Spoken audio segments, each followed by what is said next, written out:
The situation around Venezuela is rapidly getting worse. Furthermore, this is now more than simply a regional dispute in Latin America. It has the potential to spark a worldwide geopolitical realignment. Defense Secretary Pete Hegseth and the whole command staff of important generals attended an emergency meeting at the Pentagon in recent days, according to reliable Washington sources. The official explanation was a Venezuelan Coast Guard strike on a vessel transporting U.S. military personnel in Caribbean territorial waters. Insiders claim that the attack was demonstrative in character. The Venezuelan, instead of firing, boats sprayed the American ship's hull with strong water cannons, forcing it to flee. According to military analysts, this appeared to be more of a psychological maneuver meant to demonstrate that Caracas is prepared for combat but has not yet crossed the line into open warfare. But Donald Trump's response proved to be incredibly severe. White House officials claim that the president already expressed in a confidential meeting that he had reached the limit of his patience and took this episode personally. Maduro has overreached himself, and we will now complete the work.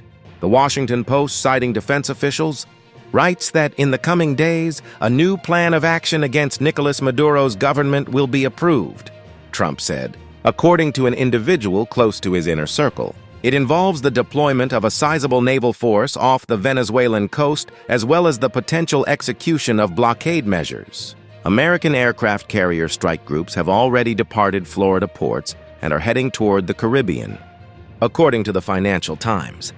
They are joined by supply ships, cruisers with the Aegis system, and destroyers of the Arleigh Burke class. There is no question that Washington is getting ready for a war situation given the concentration of forces. Several military specialists note that Caracas's actions were premeditated. While social media platforms associated with Venezuelan intelligence disseminated allegations that American forces reportedly departed in haste, local media under Maduro's control instantly showed evidence of the successful expulsion of U.S. aggression. Experts, however, believe this to be propaganda. In actuality, CNN sources claim that the acts of the U.S. navies might make the Venezuelan Coast Guard appear like a silly joke.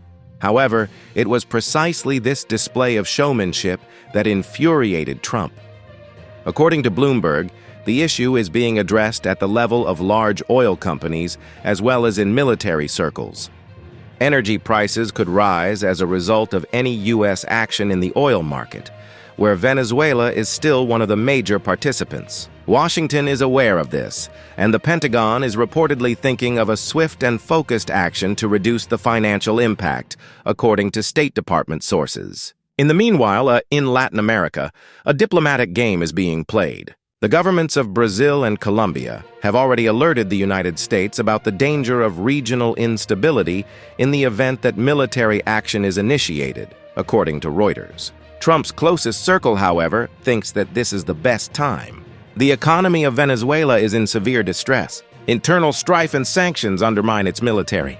And Moscow is the only country that supports Maduro internationally. Thrawn in Beijing. According to NATO insiders behind the scenes, the alliance is already debating whether to offer the U.S. technical and intelligence support, even if European officials would prefer to keep quiet. Politico claims that London has been particularly involved in the effort, seeing it as an opportunity to improve its standing in the aftermath of Brexit.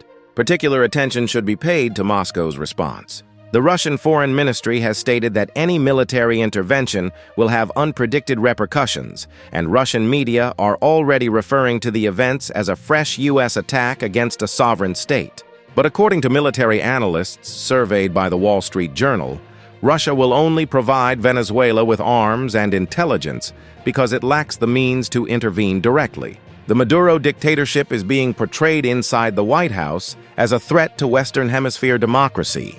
According to researchers from the Council on Foreign Relations, the United States is about to undertake a full-scale military operation in Latin America for the first time, even if Republican-leaning media sources are already calling for an end to the dictator once and for all. In decades. Furthermore, even though it is simply referred to as a pressure plan in official documents, any mistake could result in direct conflict.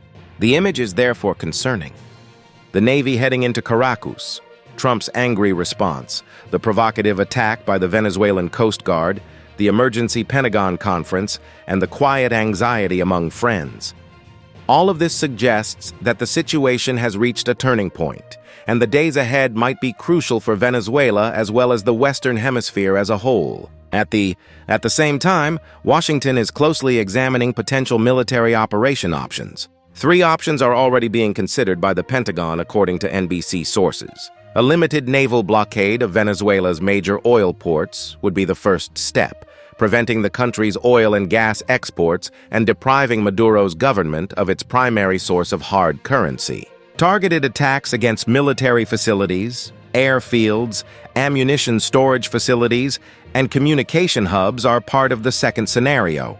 The third, the most difficult, entails a landing mission with U.S. Marines and unique forces. This option is a last resort, according to RAND Corporation experts, but the fact that it is being explored indicates how seriously the Pentagon takes the matter. Jane's Defense Weekly claims that Venezuela has little troops. The Navy is deteriorating. Due to sanctions and a paucity of spare parts, a sizable portion of the Air Force is grounded, and the Army faces supply shortages and subpar discipline. Nonetheless, Caracas continues to possess an asymmetrical weapon, a vast network of armed militias and paramilitary organizations that can engage in guerrilla combat in both urban and rural areas. Maduro is relying on this very element, anticipating that an invasion would result in a protracted and extremely expensive U.S. occupation. Additionally, the information battle is raging. In the U.S., CNN and Fox News portray the situation as essential to reestablishing regional order. The Financial Times observes that the global media landscape is becoming a battlefield of narratives, where every image and video is utilized to create the ideal image. While RT and China's Xinhua news agency characterize it as Trump's colonial policy, the individual element holds a specific position. According to his closest advisors, Donald Trump views this operation as a chance to strengthen his reputation as a capable leader in the eyes of American voters, in addition to posing a geopolitical challenge. His scathing remarks, aggressive talk, and unwavering pledges to overthrow the regime were all part of his campaign strategy. By wearing a military headgear on television and surrounding himself with obedient generals, Nicolás Maduro, on the other hand, cultivates the image of a warrior against imperialism. It's a question of survival for him. Giving in to the United States would be the end of his might and probably his own sorrow. The Economist claims that the conflict between the two leaders' individual goals is what makes the crisis an unpredictable game. Both utilize the confrontation as a means of internal mobilization and are unwilling to back down. But reality is in between them. A global energy system that depends on every barrel of oil and hundreds of thousands of Venezuelans living in the midst of a humanitarian crisis. As a result, even the slightest action could result in another Coast Guard assault. A caustic remark from Trump or an unforeseen maritime mishap may start a big conflagration. Furthermore, despite Washington officials' assertions that this is merely a pressure plan, the fleet's movement, diplomatic warnings, and the escalating market hysteria all point to the contrary. The Western